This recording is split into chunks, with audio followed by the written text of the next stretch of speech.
Welcome to Franchise Canada Chats, the podcast that takes you inside the world of Canadian franchising. I'm Renée Budakian, founder and CEO of Rubicon Franchise Partners and your host for Season 9. This season, we're going beyond the business model to uncover the real stories of franchise owners, the risks they took, the lessons they learned, and the successes they built. Join us as we sit down with franchisees, their franchisors, and industry experts to discuss emerging trends, cutting-edge technologies, and operational strategies shaping the future of franchising. Whether you're thinking about buying your first or next franchise, this podcast is your inside track to franchise success in Canada. Today, we're sitting down with Christopher Fisher, a franchisee with Hand and Stone Massage and Facial Spa in Ottawa, Ontario. Christopher owns 2 Hand and Stone franchise units and has plans to open many more in the future. Hand and Stone is a spa and massage brand that takes whole body wellness to the next level, offering a diverse array of services from RMT massage to facials and hair removal. Today, we'll chat with Christopher about what it takes to run a health and wellness brand, what the process for choosing a franchise investment and buying in look like for him, and what's next in his franchising journey. Christopher, welcome to Franchise Canada Chats. Thank you, Renée. I'm happy to be here. It is our pleasure. I'm super excited to get to learn and hear more about your story and share that with our listeners. So I'd love to dive right in and kind of get a little bit of background. What was life like? So we know you're a multi-unit Hand and Stone franchise owner, but what was life like for you before franchising? And did you always have a desire to be a business owner? Yeah, absolutely. I always saw myself as owning my own business, but after I graduated university, I graduated in the early '90s, and the economy was pretty tough at that time, and I didn't come from wealth or have access to capital, and so I went to work in the corporate world, and I did that for quite a number of years. Eventually spending 10 years in the pharmaceutical industry, which was almost like owning your own business in some respects, because I was in a sales area, sales role, and was able to work fairly independently, but did not really have that sense of owning my own business. And then I eventually moved into another aspect of healthcare, and I moved from the Montreal area to the Ottawa area, and started managing a large healthcare organization that was affiliated with the University of Ottawa. And that was my taste of really running a business. I had free rein to run that business, even though I didn't own it. I ran it as if I did. And then the time came that I was able to acquire that business. And so I went ahead and did that. And that was a few years ago, back in 2020. And then the opportunity came along to expand and diversify our services a little bit. And that's what led me to look at franchising. Okay, so you have really the experience on wearing the independent business owner hat and then the franchise owner hat. And so, how did you mentioned that looking to diversify is what led you to franchising. What made you think that franchising was the path to move forward with compared to opening another independent business? Yeah, I mean, it's a very good question, and it's one that a lot of my team members ask me, and other people's ask me, like, why did you get into a franchise? You have everything you need to just start this business yourself. And I disagreed, quite honestly. So in the primary care world, we do a lot of great work, but I wouldn't say that sales and customer service is our strongest quality, because it's a single payer system. The government pays us, to deliver services. We don't have to go out and heavily recruit patients because there's a shortage of access to healthcare. And so I was concerned that my team and my organization was not really set up to move into a space that was more private pay, that where we would have to do a lot more marketing, we'd have to do a lot more sales and really generate the business, something that we weren't used to doing. We're great managers, great operators, really good in terms of regulation and compliance because of the healthcare industry. But I felt we lacked a background in sales and marketing as a team. And so when we were looking to go beyond the bounds of primary care and move into something that was similar and related but different, meaning massage, I really felt that we would benefit from working within a network of franchises where we have that support, particularly in the sales and marketing end. I love that. And I think you touched on it, but support is such a built-in benefit to the franchise system, to the franchise business model, and the various supports that a franchisor offers from operational support, marketing support. They can even extend into helping with uh, all types of support that you need to be successful as a business owner. And the truth is that as an independent owner, you have to figure out all those things on your own. There is only one path, I think, which is the path of like you learn through trying and Yeah. making mistakes, and so you don't get the shortcuts of the learnings of someone else when you're doing it on your own. So I think that that is very well said, and I love that you disagreed as well with what your team was Yeah. saying. um, so Hand and Stone, there are a variety of different brands that could have fit your criteria. What was it specifically about Hand and Stone that made you fall in love with this brand, and as opposed to any other massage concepts that you may or may not have looked at? Well, it's an interesting story, actually. So, if I go back, we were running a sports medicine and physiotherapy clinic, which incorporated massage within its offerings. And I felt that massage was a really interesting venue to go into. In Ottawa, we have a lot of government workers with high reimbursement rates for insurance, lots of demand. I wasn't worried about demand. And I felt like our team could effectively recruit registered massage therapists to deliver the services.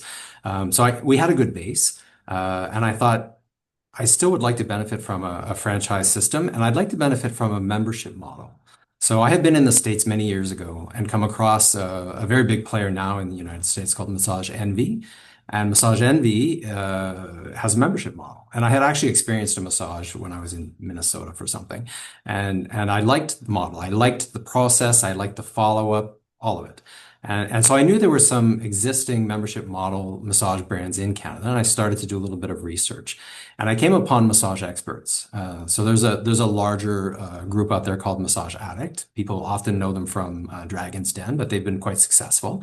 And so I looked at them as well. But I settled on Massage Experts as a brand to pursue and started talking to their franchise development people.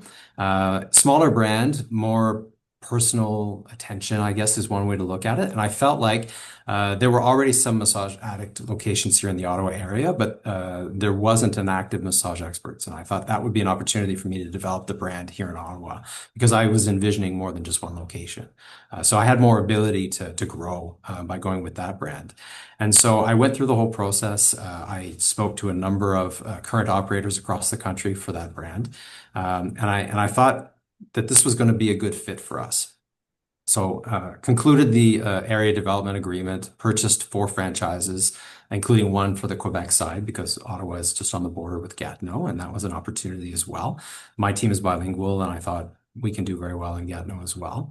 And then, as soon as that was concluded, it was brought to my attention that part of my area development, and I knew this as we were negotiating, but part of my area development agreement, I was not able to include because there was an existing Hand and Stone location, and that's in Orleans, which is the east side of Ottawa. And I didn't know that brand. I didn't know anything about it. But the thing that I was initially, I guess, hesitant about was that it's a massage and facial spa. So it has an aesthetics component. And you have to understand that I come from primary care, I come from medical, I come from, things that are much more clinical. And I had some preconceived notions about aesthetics and particularly about my ability to manage a business that included aesthetics. But there was the opportunity to purchase that location and convert it to a massage experts. And so I made arrangements to go meet one of the owners and brought my wife with me. And as we pulled up, we got a look at the spa. It was in the evening. The spa was closed, and we got a tour and had a great conversation with the owner. Made no commitments, just got to know the place a little bit. And as we stepped outside, I said to my wife, "What do you think?" And her first question was, "Do you have to convert that to a massage experts?" And honestly, I was on a one track to, of course, that's what I'm going to do. And her comment was, as the target consumer for that brand, her comment was, I would much prefer to come and get my massage in this environment and have the option to add aesthetic services if I so desired, than something that's more clinical. which the Massage Expert brand would be. And so she got me thinking that maybe this was an opportunity that I should look at. And I contacted the franchisor and spoke to the Canadian general manager, and I asked if it would be possible to consider continuing with it as a hand in stone and potentially even converting some of my existing franchise agreements that I had just signed from a massage experts to a hand in stone. And their response was very positive. They said, listen, we think you can do great things in Ottawa, and we'll leave it to you to decide which brand makes the most sense for that particular part of the market that you want to develop. And so I really came into this particular brand backwards. But I have to say, I'm so glad that I brought my wife along because she helped me see the light.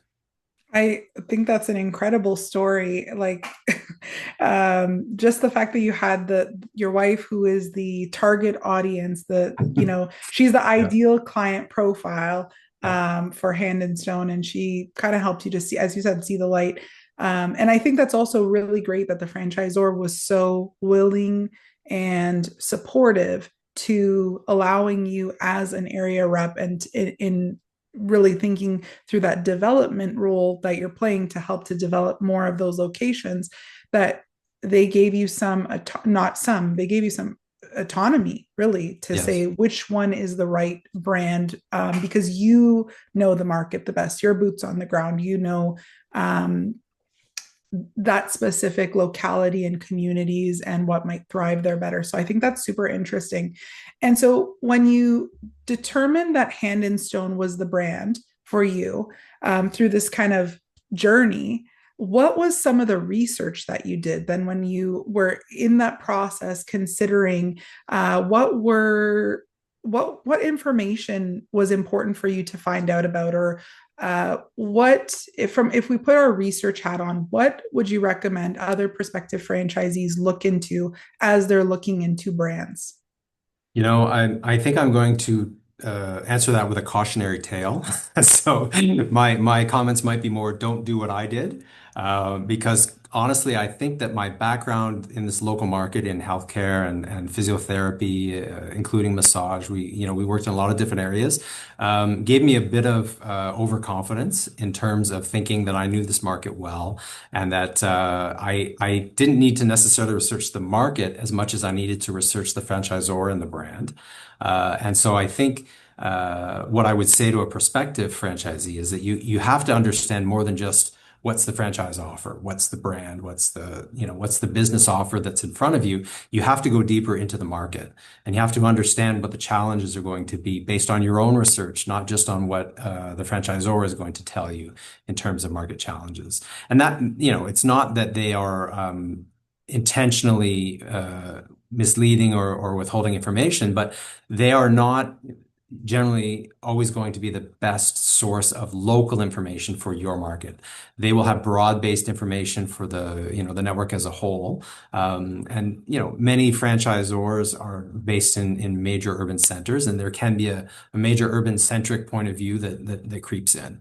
And so I didn't do enough research in my local market, particularly with respect to the shortage of regulated health professionals, in other words, registered massage therapists, that the market was experiencing at the time that I was looking to open up my new location. So definitely do a lot more of your own research. I was quite happy with the brand that I chose. I was quite happy with the organization and the relationship. That's not the issue. But I think I definitely fell short in my own due diligence as it relates to researching the market and then planning for the challenges that were going to be present in the time that I was going to be rolling out.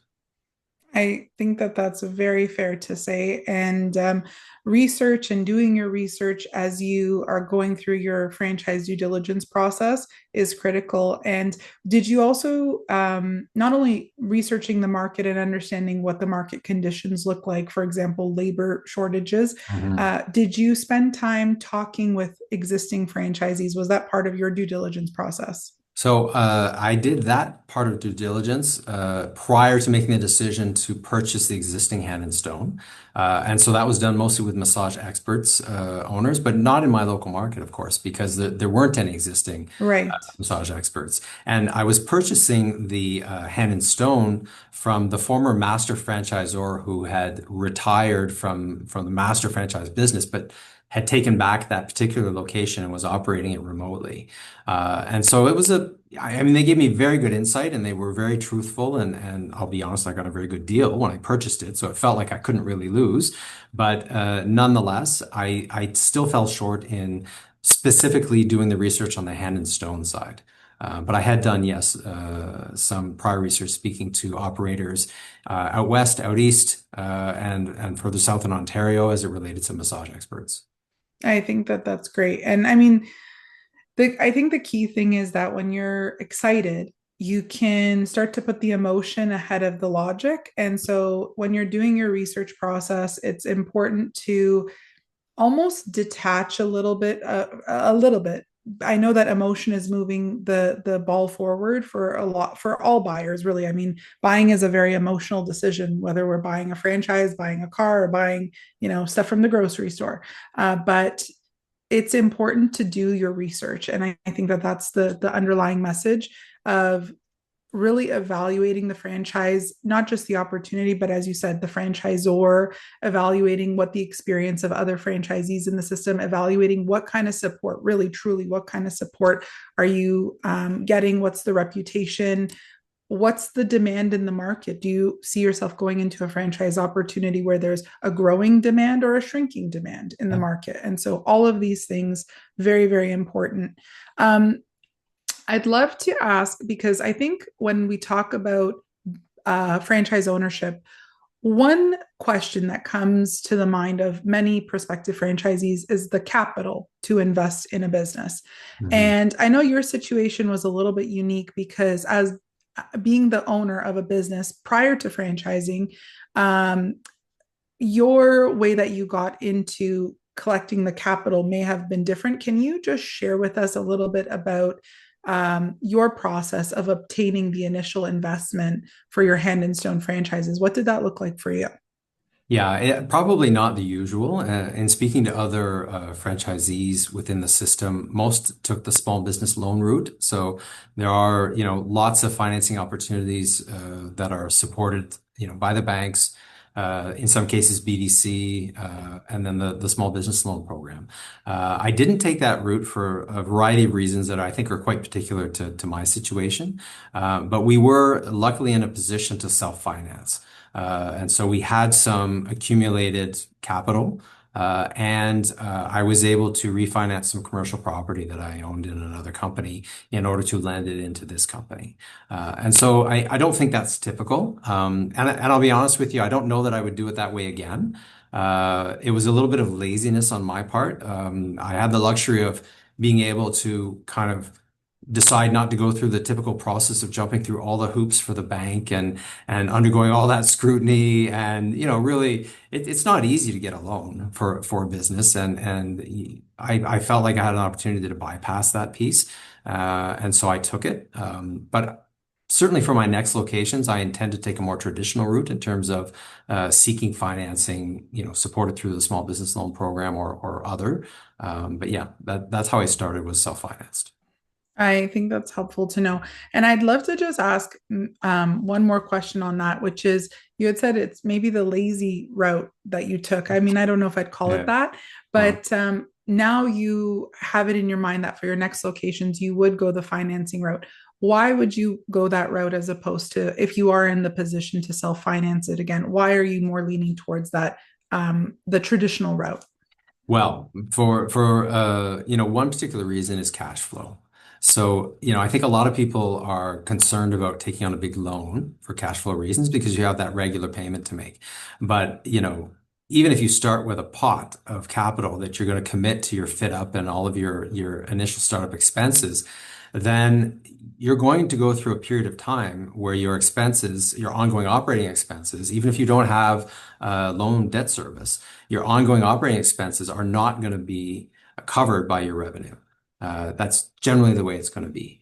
And so from a cash flow perspective, I ended up, committing quite a bit of capital. And I was able to sustain what turned out to be a much longer period of time where we were operating at a significant deficit than maybe might have been the case for others. But definitely the pressure of having committed that much capital to a business, seeing the challenges that go with it, and facing the potential loss of that much capital is not a relaxing activity. So I think tempering that with some borrowed capital, particularly through the small business loan program, because your personal guarantee of that loan is significantly reduced because the government takes on a guarantee position, I think is the way to go. And I will not be so lazy the next time. I think that's great and great insight. And there are so many programs. So it's a great reminder to the listeners to go and do your research, not just on the franchise opportunity, but funding opportunities as well. And many franchisors will let you know about them. But some of the programs you're talking about, the small business financing program for that, a lot of the big banks like RBC, for example, I know is part of. Just go talk to your local bank and let them know this is what you're looking for, and then they can guide you better. But I think that that's great, and a lot of good insights to the pros and cons of even if you have it all in savings, why potentially to go this route. So we go back to that time when you signed on the dotted line and onboarding begins. Can you tell us a little bit about what the onboarding experience was like for you being a first time franchisee with Hand and Stone? What kind of onboarding journey did Hand and Stone curate for you so that you could feel ready to open and confident in operating your Hand and Stone? Yeah, so Hand and Stone is Hand and Stone Canada is part of a larger organization that is based in the United States. And so while there are 40 franchises here in Canada, there are over 600 of them in the United States. Hand and Stone is actually the largest multimodal, massage and other provider in the world. So there is a very significant training and support system in place on all levels. So in terms of finding a location, fitting out a location, negotiating leases, all of those pieces are taken care of in-house. You have a lot of support for that, but also training. So one of the first things that happened when we purchased the existing spa, we had to figure out how to operate it. And so we were immediately enrolled in actually manager training. And so even though I was not going to manage the spa directly, I was part of the manager training as a new franchisee. And so that was a multi-day commitment. It was done virtually because this was 2022 and there was still the fallout of COVID, I guess, and many groups had shifted to virtual. But it's also an opportunity. I could have gone to the US office to do it as well. And so there was quite a bit of training that came through that, as well as a wide variety of both printed and online resources that were provided to me that I was expected to read and learn. And then we were also assigned a franchise from corporate, that we had a person whose job it was to support us in taking over the spa and answering all of our questions operationally, whether it be, front desk, whether it be back office, you name it. So there's quite a bit of support. It's up to us to, there's some level of it being, I'll say, imposed in the sense that they proactively engaged us, but it was also up to us to engage them once that initial period was over. But we had those people available to us. Yeah, I think that makes a lot of sense. And what kind of support systems does your franchisor offer? So once you're up and running and kind of like in a business as usual, what would you say are the types of support systems that you find yourself leaning on and potentially reaching out to your franchisor for help and support with in the running of your business? Well, so actually, we have regular calls, both with the director of operations as well as a front desk operations manager. So those are two different calls, and we discuss things at a different level in those two calls. But we have those biweekly or monthly, depending on the need, and they do come on site periodically as well to offer front desk training or to offer training to our registered health professionals. So there's an ongoing relationship. They're quite involved in terms of providing us those resources. There's a training and recruitment person on the registered massage side as well, who I'm in constant contact with. She helps us with recruitment. She helps us with ensuring that the professional standards are being met and that we have access to all the resources that we need to keep our registered health professionals, our RMTs, on track. There is an online learning management system. There's an online library. There are a variety of resources, mostly curated through the US, but there is a Canadian section to each of those that are available to us as well. So there's quite a lot of reference and resource material, but it can be a little overwhelming. So we often rely on our points of contact in the Canadian office to direct us when needed. So if they can't just answer the question off the cuff, they will direct us to the resource. I think that that's great. And it sounds to me like a wealth of support and really structure so that you can thrive and you can succeed with your business. If you were to think about what you love about being a franchisee, and especially because you have the experience of, well, you have all three experiences. You have being an employee, you have owning your own business, and then you have being the franchisee in the franchisee seat as well. What would you say is your favorite thing about being a franchise owner compared to a independent business owner? And I know you're still both, so Yeah. there must be pros and cons to both, but what would you say is your favorite thing? I can say that easily. So when I worked for large multinational pharmaceutical companies, there were many opportunities to get together with my peers, many opportunities to gather at a national conference or at a training event or whatever it might be. There was quite a bit of opportunity to network with people that were doing something similar to what I was doing, whether it be in Canada or whether it be around the world. And so I really, really enjoyed those opportunities to meet and share with people that were living my reality in a different context. So you don't feel sort of on your own. Then I moved into, running the business independently on the primary care and rehab side, and all of a sudden I had far fewer people that I could turn to, and that were in a similar position to me, understood what I was going through, had resources they could offer and support that they could offer, because there just wasn't a structure or a framework for it. Now, I did get involved in associations and things like that, and that was very helpful. It was actually a lifeline in many ways. And I continue to be involved in those associations because that kind of was a replacement for, the in-house corporate offered environment. What's nice about franchising is you have kind of a bit of both. So we all come to the table as independent business owners, but we're brought together by the corporate office, by the franchisor, through a variety of structures and meetings and events and different things like that, where we get to, again, meet with people and share with people who are living very similar situations and learn from each other. I had the opportunity, I was asked to be part of their technology committee, which is pan North American, which means that a lot of people at the table are from, large organizations in the US where they have, dozens, if not 60 units of hand and stone across multiple states. So completely different level. So I get to sit at that table, and then as a result of that, I was invited to a more exclusive event in Hand and Stone called the Mid-Year Summit. So I got to go and sit in a room with people that are operating their franchises at a completely different level. You don't get that when you're an independent. Well, you have to create that in some way when you're an independent business owner. It's not created for you. And so I think the value of the franchise world is that I get that, but I get to go there as an independent business owner, not as an employee, on a schedule and on a track that's been dictated to me. Yeah, I think that that is, I think you said it the best.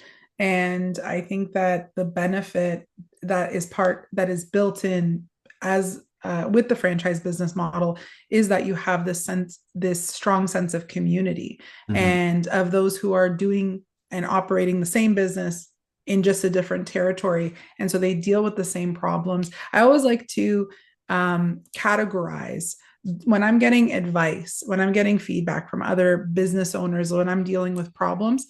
I like to first get advice from someone who's dealt with my problem, my Right. exact problem. And then if they haven't dealt with my problem, I like for them to have maybe not directly but indirect experience. the Hmm. the the least helpful advice I can get is ideas. It's still, Yeah. maybe there's some merit there, and I think that the benefit is that with Hand and Stone and being a franchisee, everyone has either A or B advice. They have direct or indirect. There isn't as many ideas, you know, bubbling up at the beginning. I would think that you're getting a lot more, here's, we dealt with that exact same problem and Yeah. here's how we tackled it, or we're dealing with that problem right now and here's how we're tackling it.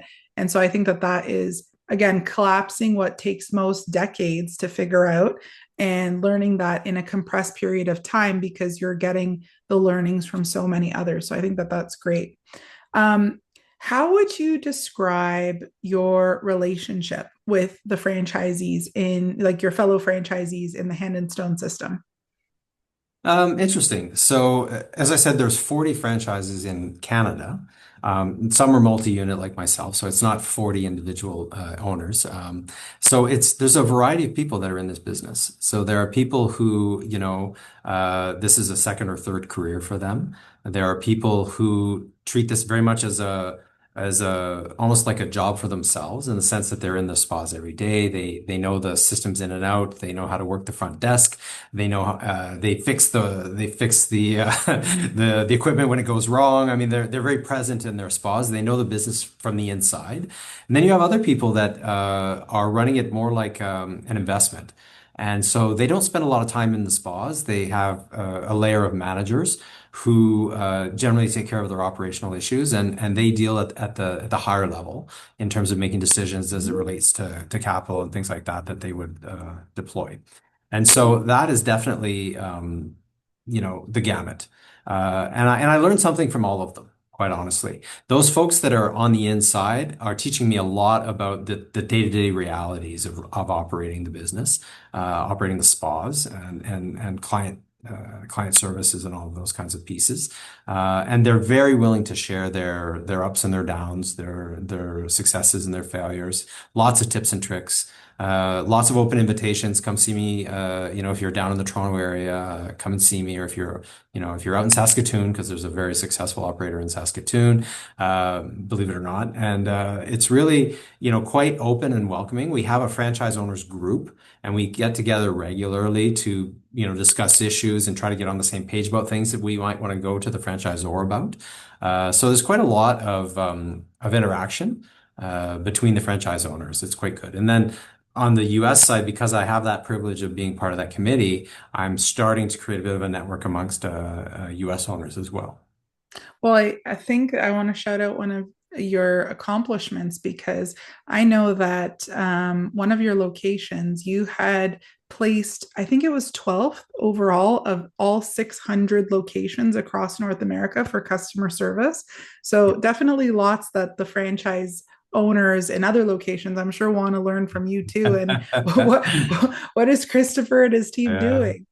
Well, we were number one in Canada, and Amazing. so Great. so that was fantastic because that was the first year of operation of that spa. That was the one that we built from scratch. And if you look at my background, that's actually our front desk in Stittsville, which is West Ottawa. Beautiful location. We poured a lot of blood, sweat, and tears into building that location, and then we operated for almost a year with no massage therapists. We Wow. only had the aesthetics. So when we go back to why did I choose to develop more on the hand and stone side than the massage expert side, it was the diversity of services and business lines that come with hand and stone versus a pure massage brand like Massage Experts. Not to say that Massage Experts doesn't have its place and doesn't have its market, but I did for the Stittsville location prefer the hand and stone model. I felt like that was going to really work. So we did a whole year with just aesthetics. And so we felt like, well, we're going to have this limitation. We better get the most we can get out of that relationship with the client, and we better do the very best job that we can, so that they will recommend to their friends and family. And when we do have RMTs, we'll have a huge audience just waiting for us. And so I think that's basically what translated. And then Yeah. all the credit goes to the staff. I mean, the staff and my on-site manager are, they have created a culture and a vibe that is just a pleasure to be part of. And so when we won that award, it was at the Canadian market meeting with all of the Canadian franchise owners. And it's the one award that they give out every year that nobody knows who the winner is going to be, because all of the others are based on your sales numbers, and we see everybody's sales numbers every week. So we Sure. can guess who's going to be the top spa, and we know who's going to, have the most upgrades and those kinds of things. But the Customer Service Excellence Award, we don't see each other's post service survey scores in the aggregate. And so when they announced Stittsville, I was shocked. It was a genuine reaction of surprise, and I had my manager, one of my assistant managers, and my marketing manager present with me. And I mean, the level of excitement was just huge. So yeah, we're very excited. I think that's incredible. And it is a team effort. So 100%. it's important to always acknowledge the team, but I think that that is an incredible accomplishment. And so let's talk a little bit about, and this is where we're going to get into a couple of terms because I would love for our listeners to just be clear. So we have single unit Mhm. ownership, we have multi-unit ownership, we have area development, we have master franchisees. There's all these terms, and you are a multi-unit owner. But if I'm not mistaken, you're also an area developer with Hand Yes. and Stone. Is that so? Tell us, what does that mean? What does that mean being an area developer? So the area development agreement is separate from the franchise agreements. Obviously, you don't have one without the other. But the what it means is that I have the exclusive rights for a period of time within a geographical area that's been defined in that agreement to develop either of the two brands that I have franchise agreements for. And so essentially, it gives me territorial exclusivity to grow the brand within this area. And so that was part of my negotiations with the franchisor. It's not always possible. It happened to be that this area was undeveloped. And so that opportunity existed. If I was in downtown Toronto or even the GTA, I would not have been able to have an area or particularly large area development agreement. And so, yeah, that's what that means. And it also gives me right of first refusal for anything. So, for example, if a new prospective franchisee who was serious and who was about to sign with the group for a location within our area, I would have right of first refusal to essentially step ahead of that person and develop that franchise, or potentially even work with them and bring them into the business. But it definitely gives me a level of protection for my brand, for my locations for the brand. And does an area developer, is it usually your own locations that you're, this is maybe a point of clarification, but is it your own locations that you're usually building out, or do you also help to find franchisees within that territory? So I have the option to do both. But generally speaking, I would need to have an ownership stake in any franchise that's within the area. So Okay. I'm not an agent of the franchisor. I don't have a reselling agreement, if you will, but I do have the opportunity to engage others and to work with them within my area to develop additional franchises. So I don't know if that really answers the question, but essentially I'm, as different from somebody who has a master franchise or agreement, which says, you get to go out and sell franchises and collect on royalties and all of those kinds of things. It's not an agreement like that. It's Okay. really about you get to develop franchises that you will have an ownership stake in within this area. Got it. Got it. So would it be fair to then say that someone who would want to sign an area development agreement would be someone who wants to start with one location but has plans to open more than one, multiples? And so whatever your agreement is, 3 locations, 5 locations, and it's securing the territory is the most important thing, that you're securing that. And as opposed to other multi-unit owners who start with one and then when they're ready for two, they have to see what's available. It might not be the neighboring territory. So is that kind of the main difference, would you Yes, say? exactly. Okay, Exactly. And again, got it's it. not always going to be a possibility depending on the level to which the franchise is developed. But in your franchise agreement, you always have a protected zone, and it's usually, in kilometer radius or drive time radius or population based, right? Hmm. Which is fine. But if you're looking at this as a business that you want to develop and grow and have some level of coherence and cohesiveness, um, to me, there's an advantage to secure the broader area and for a period of time because there are some markets that may not be ready for a franchise today, but they may be ready in 3 years. Right. And so you want to know that you have that right to step into that market when it's ready and when you're ready. So yeah, for me, because my plan was to grow this business to multi-unit very quickly, which is why I purchased the additional franchise agreements. For me, the area development agreement was crucial. That makes total sense. And for any listeners who are thinking about what is the right path for me, this is just really to help to educate. There's so many layers to franchising. Of course, you can always start with a single location. I am of the belief that I think true wealth is created when you have multiple locations. You kind of get to that economies of scale and benefit from the learnings that you learned at location one, and you can take it to location two and Yeah. location two to location three. So 100%. So Christopher, I would love to ask, because I think that all business ownership is tough. I mean, it has its ups and downs. But I think that there's always parts of the business that make it worth it, even when it's a little bit tough. I'd love to know from your perspective, what are some of those things that, when your location, for example, was slow and you're trying to build up or you're having difficulty finding RMTs, what are those things that, in spite of the challenges you're facing, keep you going and make it worth it? The running of the business, make it worth it for you? Mhm. I think you have to believe in what you're doing first and foremost because you are going to encounter challenges. I've encountered many challenges in just the journey as it relates to the massage business and Hand and Stone. And so if you don't have that belief in the vision and in what you intend to achieve, it's going to be very difficult to get through those times. It can be very stressful financially and time commitments and all of the rest, balancing all of that with whatever else is going on in your life, both personal and business. So belief in what you're trying to achieve is important. And then for me, it's the people. So I really, if I take the example of that location where we won the Customer Service Excellence Award, I had two wonderful estheticians who were not as busy as they would have wanted to be. And I had, front desk staff I wasn't able to employ full time necessarily. And yet they loved being there. They committed to continuing and to working with me to help grow this. And so having that level of engagement and commitment on the part of the people that are building this business with me as non-owners, as employees, really, essentially, who could have gone somewhere else easily and gotten another job that would have paid them more or would have had them be busier. They believed in what we were trying to do. They loved working there. They loved working with our team. And so it became really something for me that was very inspiring to know that I've got these people and I've got this model that I believe in. It's a matter of time. We have to just stick with it. We have to keep doing what we're doing. We're getting good feedback from our clients. Not that we had a lot of good clients at the time, but we were getting very good feedback from the clients that we had.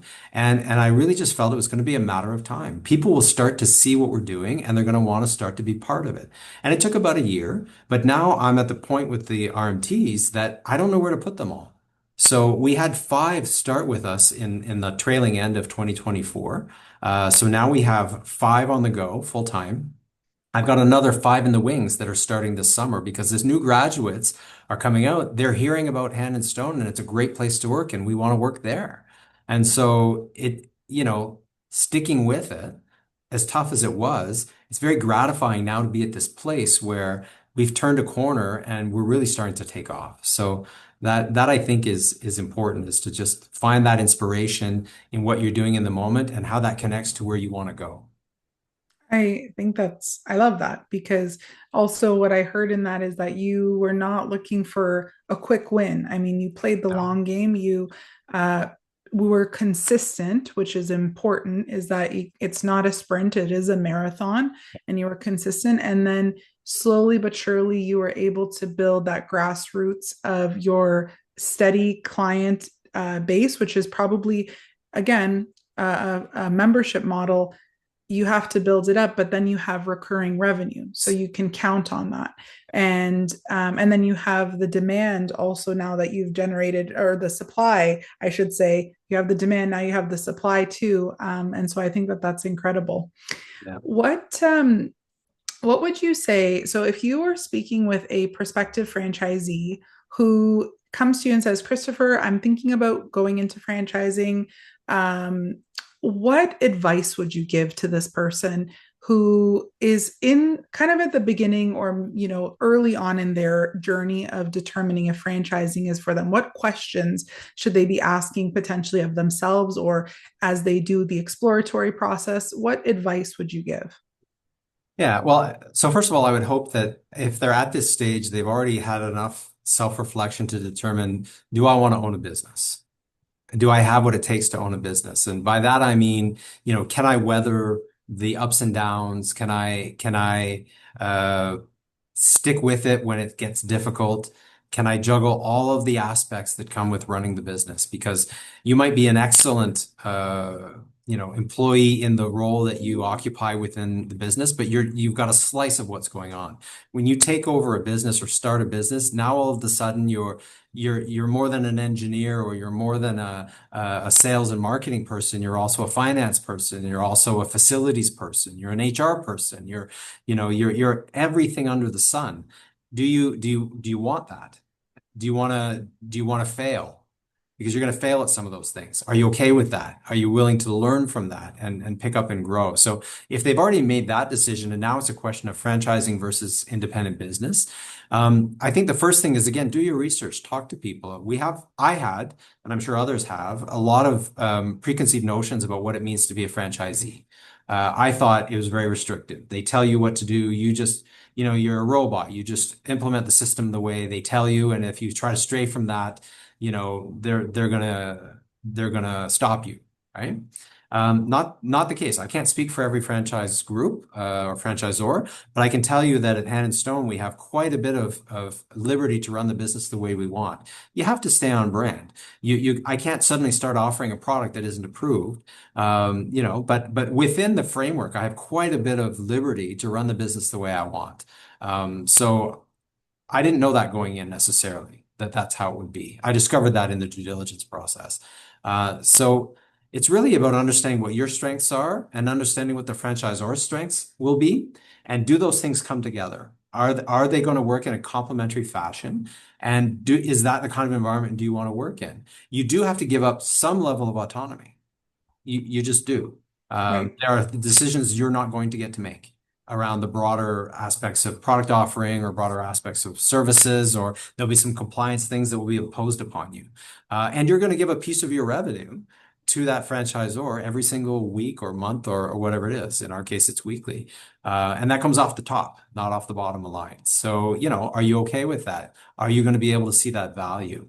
And that comes into choosing the right franchise model, the right franchisor, the right business for yourself. But I think it's important that it's something that you're going to enjoy doing. And you know that about yourself, that you can handle it. Absolutely. I think that that is fantastic advice, and all important things for someone to consider when they're thinking, is the franchise model right for me?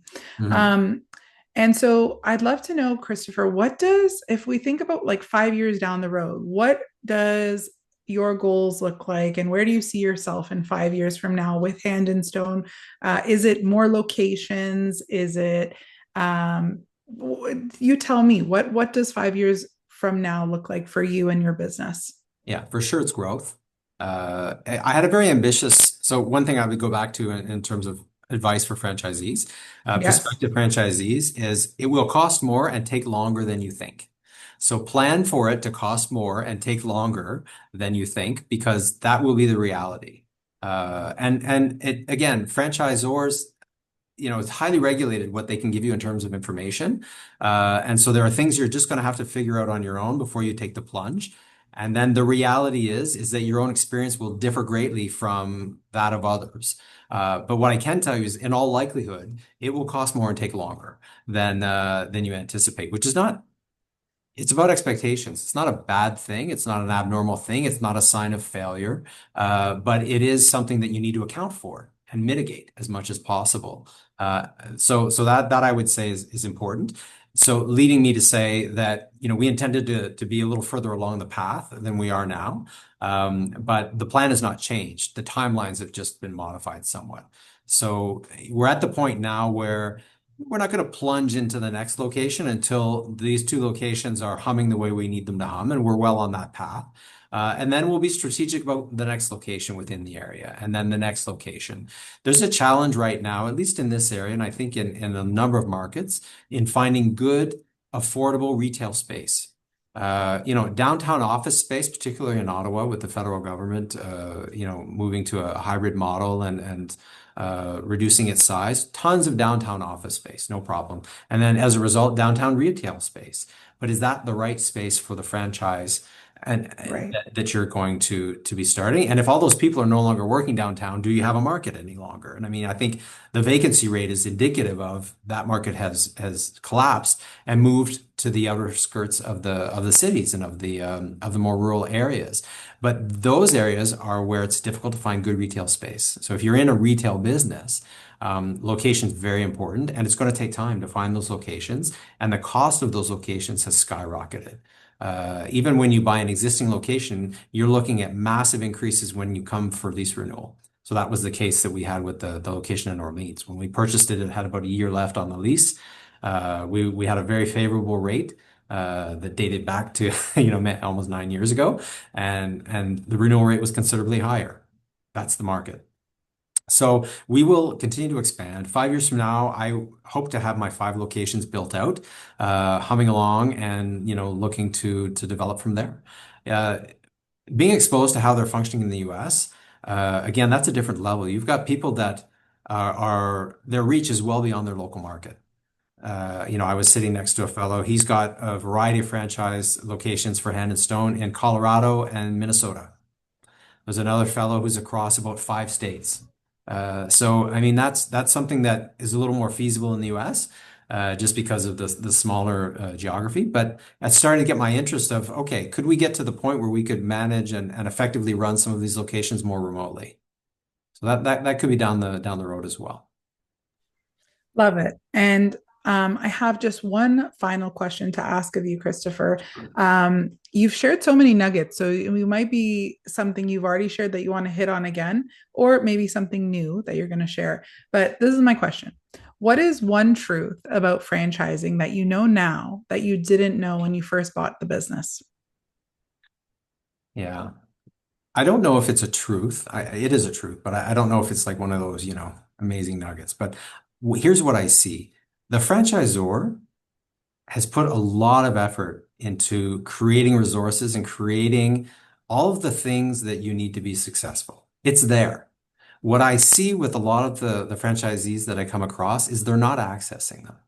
They're not building that relationship with the franchisor. They're not building a collaborative, mutually beneficial, cohesive relationship with the franchisor so that they can leverage those resources and leverage that support. And I think that's key. I have put a lot of effort, probably more effort into cultivating my relationship with the franchisor than I have in learning the day-to-day operations of my business, believe it or not. Now, I have good people that take care of that stuff. So my role, I see it, is really making that connection with the franchisor to say, what else can I get out of this relationship? What other resources do you have on offer? And it's in their interest for me to adopt those things because we have a shared success model, right? Their Right. revenues go up when my revenues go up. So they want me to succeed. But it is up to me. They're not going to chase me and shove those resources, down my throat. I have to put in that effort. I have to chase those resources. I have to, really cultivate that relationship. And I think that if you're going to go into franchising, the reason you went into franchising was for that support. but you still have to put in the effort to access that support and to really leverage it to your benefit. And I think that's where a lot of franchisees may struggle and maybe don't realize the gains and the benefits that they could. I think that was an incredible note for us to end on, an incredible nugget. Thank you so much, Christopher. It's been an absolute pleasure getting to know more about your story, hearing your journey, having all the unique perspectives that you do. So thank you for joining us on Franchise Canada Chats. And I look forward to seeing more of your Hand and Stone locations continue to open up. That's great. Thanks so much, Renee. This was a lot of fun. Thanks for listening to Franchise Canada Chats. I'm Renée Budakian with Rubicon Franchise Partners, and this podcast is produced by Joelle Kidd with the Canadian Franchise Association. Missed an episode? You can find Franchise Canada Chats on Spotify, SoundCloud, or wherever you get your podcasts. For expert insights, success stories, and franchise opportunities, visit franchisecanada.online. And while you're there, subscribe to Franchise Canada e-News, a trusted resource for aspiring franchisees looking to achieve their dreams and build their franchise future. If you're exploring franchise ownership, check out lookforafranchise.ca or learn more about franchising at cfa.ca. Thanks again for listening. We'll see you next time.